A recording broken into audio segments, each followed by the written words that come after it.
চাবা দেই ৰাতিপুৱা 8টা বজাতে কঁঠাল খাইছে এইবিলাক গাঁৱৰ ঘৰলৈ অহা আমেজ মোক আকৌ নুতুলাবা দেহা মই আচলজনী আৰু একদম গাঁৱৰ ঘৰলৈ অহা আমেজ ৰাতিপুৱা কঁঠাল এয়া বাৰী কঁঠাল একদম বাৰী কঁঠাল আনি পেলাই খাইছো খুৰীয়ে কাটিছে মই খাইছো কালিৰ পৰা দুডাল খাইছো এয়া জোকা আছে কঁঠাল খোৱা এইবোৰ ক'ত পাম কেনেকুৱা মাজুলীহে মিঠা পায় মাজুলী বাহিৰে ক'ত পায়নো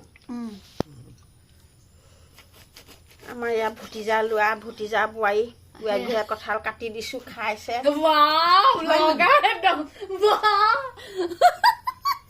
আমাৰ খুৰী ঠিক আছে দেখিছে মই ভয় চবাৰ নিদে খুৰী একদম ধুনীয়াকে কৈ আছে খুৰী ওলাব বিচৰা নাই কিন্তু ধুনীয়াকে কৈ আছে মই ওলাবলে মোৰ মানে খুৰীয়ে কালিৰ পৰা আমাৰ শাল জুই আছো ক'ৰ পৰানো ওলাম আৰু আমাৰ খুৰা খুৰী ঘৰলৈ আহিলে সদায় এনেকে থাকিবলৈ পাওঁ আমি আৰু সেইকাৰণে মই ইয়াতে ৰাখো নিজৰ ইচ্ছামতে থাকিব পাৰে নিজৰ ইচ্ছামতে একদম বেয়া হলেও ভাল হলেও ছোৱালী নিচিনাকে থাকো কোনোদিন বোৱাৰী নিচিনা লগাই নাই মোৰ কালিৰ পৰা আহিছো সেইকাৰণে মই মাতিছো হে মাছ আনিছানে দেহা আমাৰ এজনে পুঠি মাছ গাল কোনে খাব নেখায় খুৰী গেজ হৈ আছে